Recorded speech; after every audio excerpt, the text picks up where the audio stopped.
Dear and respected friends, my name is Dr. Devendra Tiwari and I'm here with an idea of sharing my experiences of English language and literature for the preparation of Assistant Professor UP Higher Education Service Commission and Government Degree College Assistant Professor Uttar Pradesh.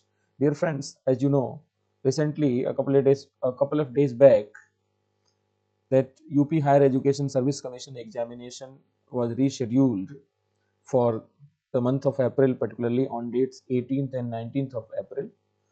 And Assistant Professor Government Degree College will also, that screening test will be conducted after April. So from today onwards, you have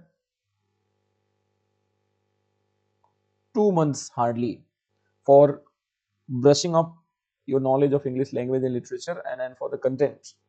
So for your convenience, I have done some exercise and let me show you. First of all, I have designed a 2 month strategy for preparation for these examinations. First is UP Higher Education Service Commission and second one is GDC Assistant Professor for English subject. So you can see from today itself you can start under these heads. Uh, you can start building your foundation by covering the English literature, that British literature from old period to modern English, modern period. And while doing so, major authors of each age you are required to cover, particularly the Chaucer, the father of English literature. In Elizabethan period, William Shakespeare, neoclassic, that Puritan interregnum or a Commonwealth period, definitely we cannot go ahead without touching John Milton, then Indian literature, world literature, and all the topics prescribed in the syllabus. And then after reading each period and the famous canons and famous texts, you have to practice multiple choice questions every day. And then these topics you have covered from day one, you have to make weekly plans. So every day you have to cover certain topics, and those topics are required to be checked through multiple choice questions, and you have to do weekly revision. Then what you are required to do, your first month's weekly plan will be like this. Week 1 to 4 you have to cover the syllabus, then in week 5 to 6 you have to revise, week 7 you have to practice the previous year questions and model paper or tests, and the final week, that eighth week, which is the last week of the month 2, so there you have to revise. So what should be your daily routine? Let me discuss here. In the morning you can revise the topics you have studied in the evening or in the daytime, and then this plan is for working professionals. It suits as per the available time for the working professionals. So in the evening, you can do multiple choice questions practice, and keeping yourself engaged with your routine work, you have to make a balance between your work, your health, and your preparation. So you have to set clear goals for achieving sure success in these forthcoming examination. So you have to set everyday goal, and among day goals, what you are required to do, you have to clear the concepts related to literary terms, literary genre, uh, movements, major writers, major canons, major texts from all genre of literature, and regularly you have to review and revise, because in the examination accuracy matters and you have to maintain the consistency. If you are consistent, and consistency means regularity, you have to regularly uh, revise your syllabus. Some important focus areas which are very important for the point of view of scoring well in these examination. British literature should be given priority, means from old age to modern age, all the major poets, playwrights, uh, novelists, story writers, diary writers, critics. So in literature section, you have to cover this. Then literary theory. So be it classical literary theory or modern or contemporary literary theory, you have to focus on them. And Chaucer to Shakespeare, language and linguistic is a common content or topic in both the examination. So you have to have a clear concept on variety of languages, origin of language, and branches of language, and different aspect and segments of language. And linguistics definitely that deals with systematic study of language. Uh, it focuses on phonetics, morphology, semantics, syntax, etc. So all such areas are the target topics from which questions will be in your examination. You have to focus on each one of them. What should be the practice strategy? The practice strategy should be topic wise previous year questions, solving and analysis, then chronology of author, the year they were born, and then they wrote, and they lived through, multiple choice questions for accuracy, and mock test. Definitely the more mock test you will appear in, the more confidence you will achieve. And in the final months, full syllabus revision, previous year question for last 10 years, although it is difficult to find out the last 10 years previous year questions. However, as many of them are available, and then on similar pattern, the questions on similar topics of different public service commission or different universities or research institutions, if are available on internet or some other sources, you are suggested to take the help and solve them.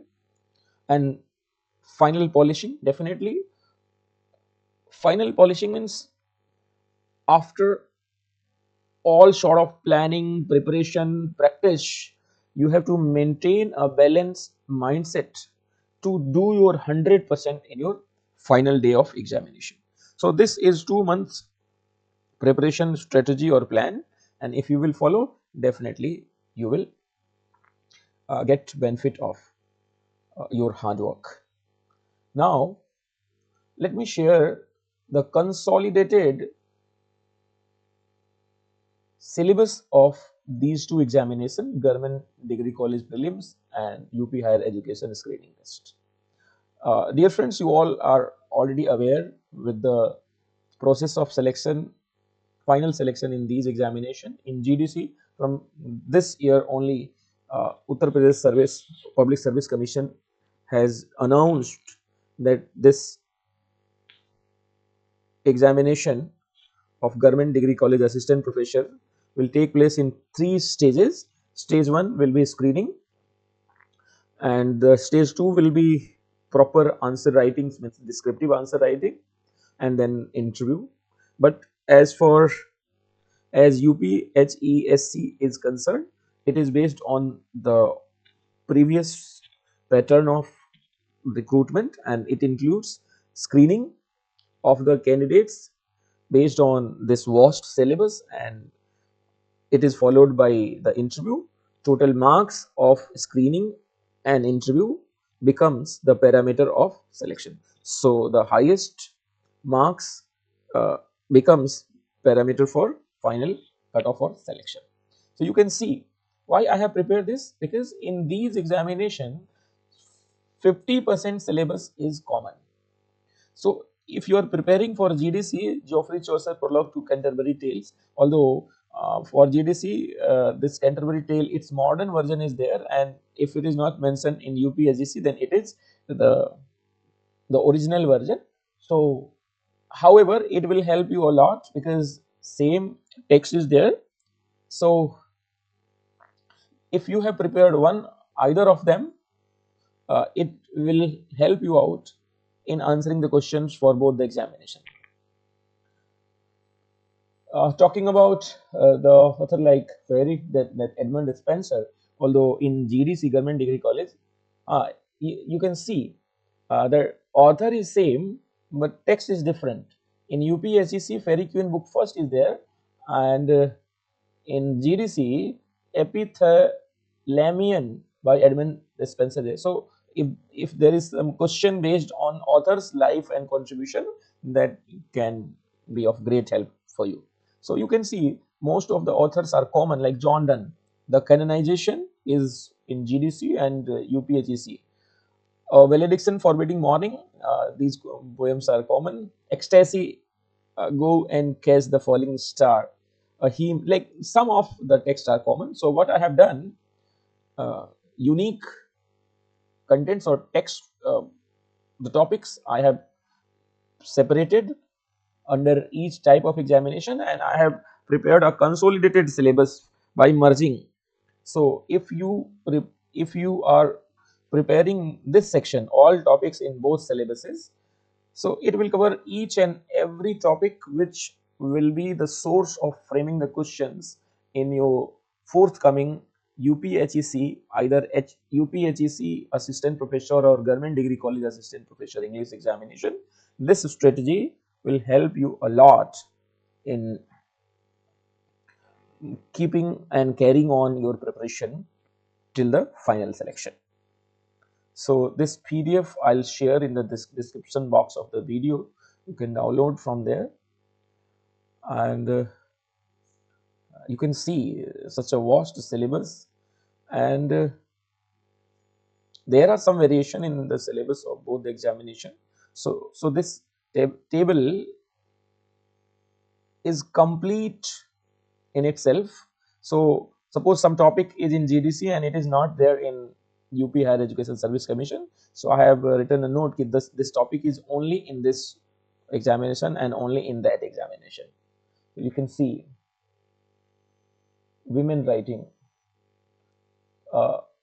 You can see there is a section with the title Women Writing in GDC, but no such specific topic, although these texts are there in under Indian English literature or British or Australian or world literature, but with this name these texts have not been given in UPHEC. So this noting I have given, no dedicated unit overlaps with UF or Rooms of One's Own or Anita Desai or Shashi Deshpande in Indian prose units. So you can see, so this consolidated syllabus is complete in itself, and then I'm emphasizing on this column number 3, all topics in both syllabuses in merged form. So this column 3, if you prepare at least 1 or 2 topic every day, if you prepare, so within 60 days, and then the strategy I discussed above, you will be able to revise each and every topic from where there is a probability of framing the question in your main examination or in your actual examination. So that strategy you can adopt. Now, as today is day 1, and even I am appearing in both the examinations, and in form of sharing my preparation strategy, I am also preparing with you. Means we all can be a co-learner, and with the experience of each other we can be benefited. So to help you out, I am recording this video. So let me begin the preparation by the very first author in British literature, and Prologue to the Canterbury Tale is the very first text which is common in both the examinations. So what will be the style of preparing the contents or brushing of the content, because you all are either UGC net or net PhD, and must that master degree is must for these two these two post or positions. So these texts are very common for all of us. However, now some of you may have done your masters or research recently in past couple of years, but many of you or many of us are among those candidates who did their masters maybe 20 years back or 15 years back. So for them, or for those candidates, the manner of preparation will be like that. Like our first author is Geoffrey Chaucer. So this 1343 or 1340 is the probable date of Geoffrey Chaucer's birth, and in the year 1400 exactly he died. So about his age, he belongs to Middle English period. And talking about Canterbury Tales, so definitely all pilgrims and their specialties and story plan is the central theme of this prologue to the Canterbury Tale, because by writing this prologue, Geoffrey Chaucer has represented his contemporary society, the men and women of his contemporary society, in their appearance, in their mindset, and in their temperament, as it is he has presented. So that's why some author had said that Chaucer represents the picture gallery of 14th century England. So Geoffrey Chaucer, as there can be a question, who is known as father of English poetry? Geoffrey Chaucer is known as father of English poetry. He wrote in Middle English, and then the dialect in which he wrote is East Midland dialect.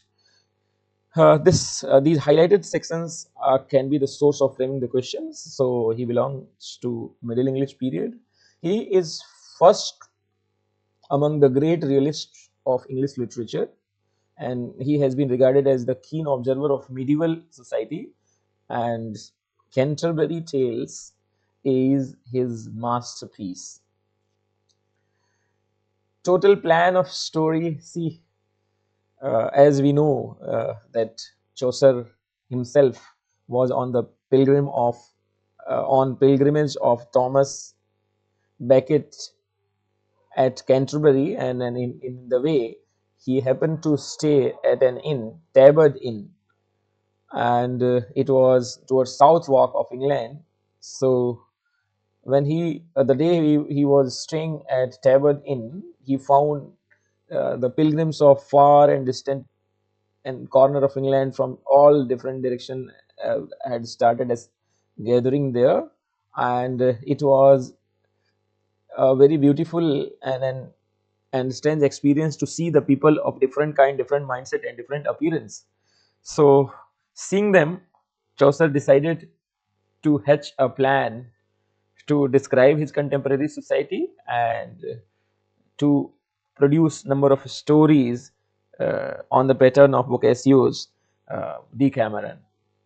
So Chaucer himself was on one of the pilgrim, and the owner of that Tabard Inn. There can be a question, who was the owner of Tabard Inn? So Harry Barley is the owner of the Tabard Inn. Actually, story within the story. So within the story, Harry Barley proposes storytelling contest, and he says all the pilgrims will tell two stories while heading towards the shrine of Saint Thomas Becket, and two story while returning. And he himself, means Harry Bailey, will judge all the storytellers, means their manner of telling and the theme of the story, and whosoever will tell the best, he will be given a reward in form of free supper. This grand plan remains unfinished.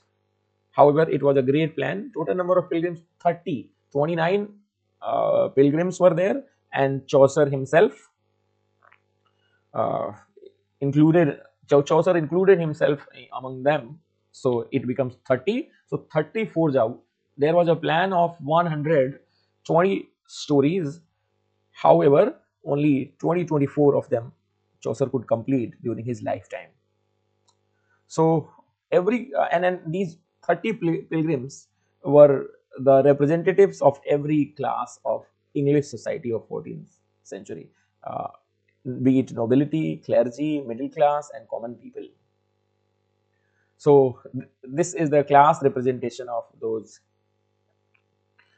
pilgrims. Knight group, Knight himself, the great character, the very first character about whom Chaucer says he was an ideal chivalry, uh, lover of chivalry and honor and bravery. His son's name is Squire. He is a young lover, magician, and courtly. He is very gentleman, but he had less interest in fighting and the activities related to chivalry. Yaman is uh, his forester. He is his servant. He is very practical and loyal to his master, the knight. So these three characters represents the noble class. Now clergy means the people of church, religious figure. Prioress, uh, the peculiarities about her character are affected manners, gentle but worldly. Means she belongs to church, but she was more involved in worldly affairs. She has nothing to do with the duties of a prioress, although she was always busy in decorating herself and she was lover of fashion. Monk loves hunting and luxury. And then for him, Chaucer said, if gold rust, what shall iron do? Friar is a corrupt, takes bribes. Parson, although Parson is a poor person, poor practitioner of religious rites and religious activity, but he is truly holy and virtuous. Summoner is one of the religious personality, religious figure. He has been depicted by Geoffrey Chaucer as an immoral practitioner of church. He is an officer of church, but he also takes bribe and he cheats the common man. Partner sells fake pardon. He is also a corrupt practitioner. So these characters shows corruption versus true leader. Only poor parson is a true devotee of religion, and he gives true lesson to the common man. Rest of other religious figure are what? They are corrupt. They are indulged in false practices. Middle class and professional pilgrims. Merchant is one of the character among those 30 pilgrims. He is wealthy, shrewd businessman. He is means very Shylock type of person. He is very greedy. Clerk, Oxford scholar, poor but devoted to learning. The clerk of Oxford has been uh, presented as a poor guy, as a poor person, but he is always having books of law and books of philosophy all around his back. Man of law, skilled lawyer. Franklin.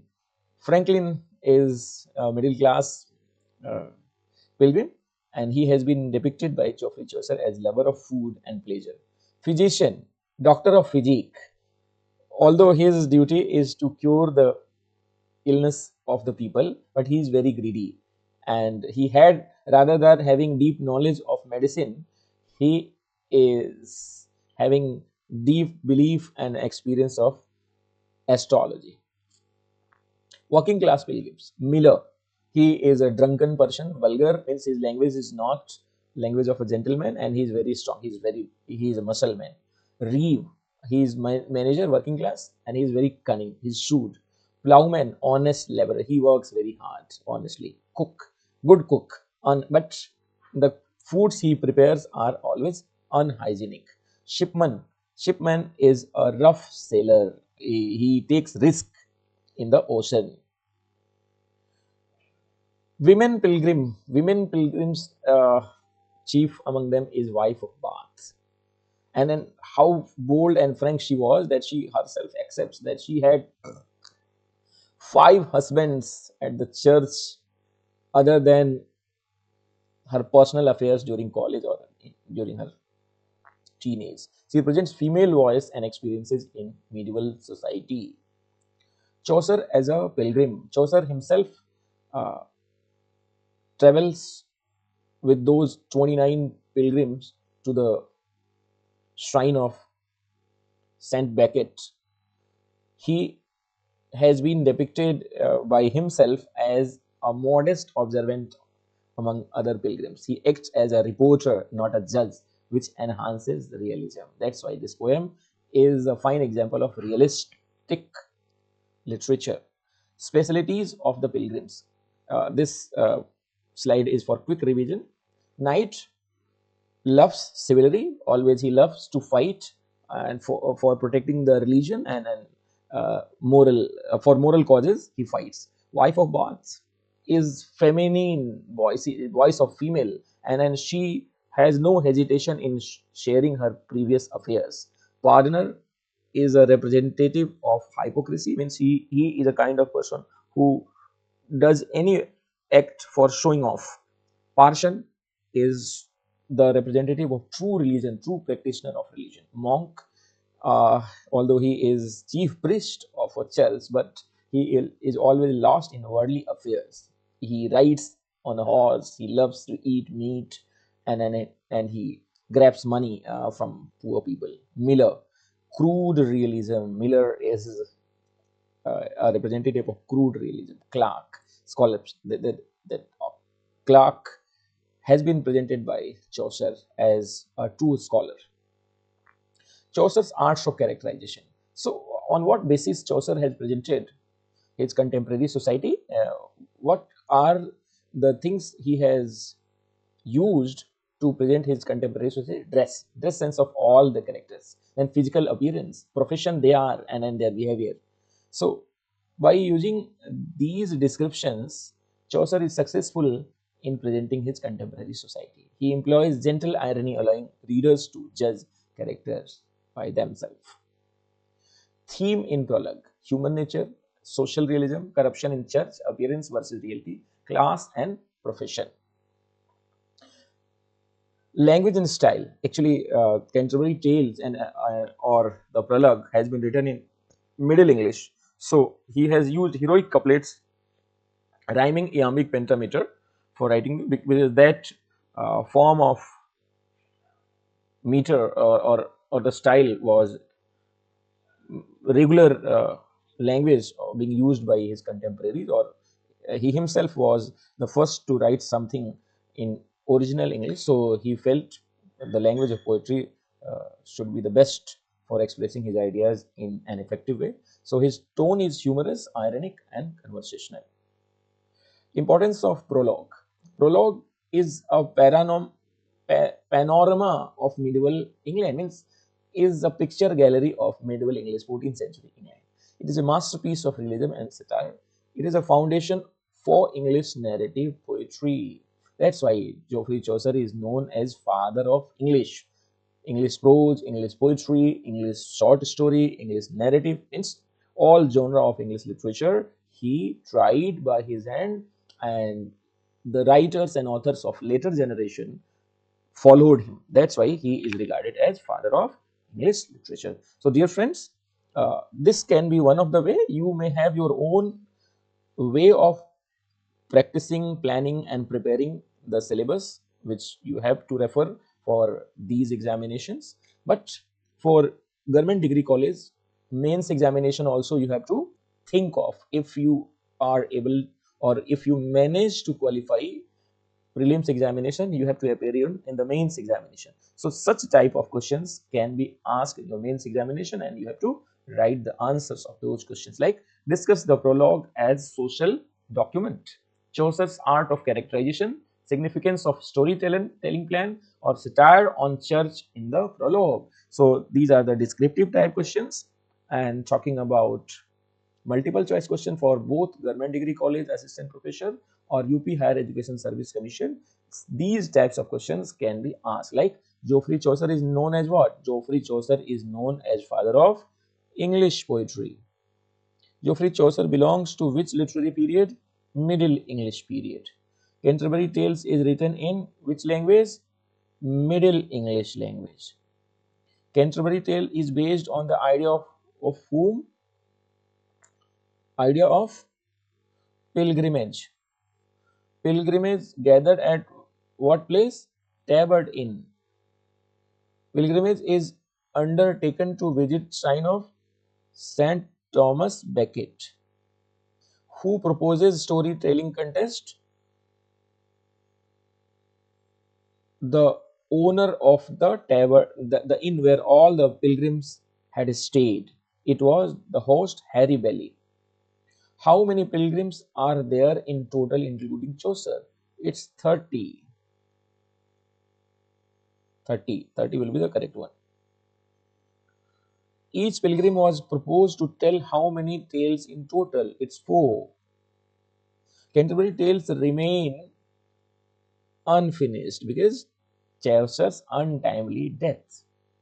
Which pilgrim represents the ideal chivalry? Of course, monk. Sorry, knight, father of square.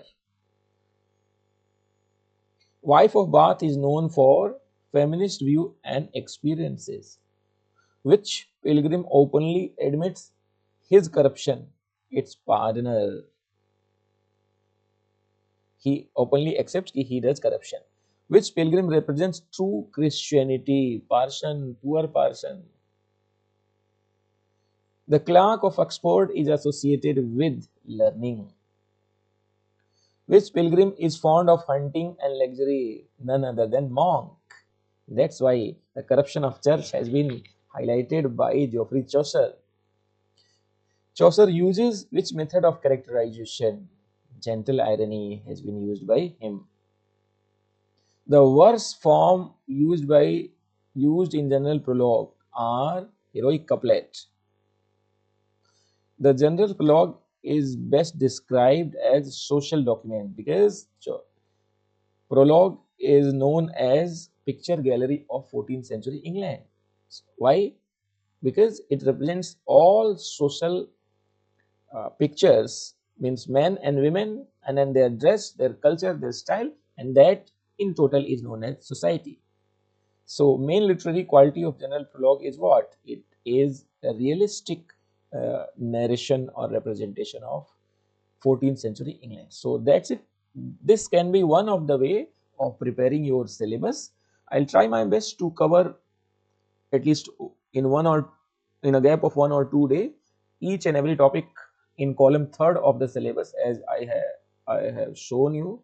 So gradually one by one I'll supply some of the contents, but on your own also you can start your brushing up the knowledge of English language and literature and all the section of the syllabus. But for understanding the concept, you may refer some books like any standard book of history of English literature for understanding the social, historical, and the literary context of the literary canons and major text or minor text described in this syllabus. For understanding literary genre, literary terms, forms and movement, the M.H. Abraham's A Glossary of Literary Terms will be fine. And for understanding literary contemporary literature, post-World War contemporary literary theory, the Peter Berry's beginning theories will be one of the best source. Other than that, you may use internet sources judiciously. You have to stick to the point. You have to refer the prescribed contents and do not uh, leave a single stone unturned which has been prescribed in this syllabus. If you do so, definitely no one can stop you from grabbing your position in these forthcoming examinations. So that's it for now. Thank you so much. See you in another video.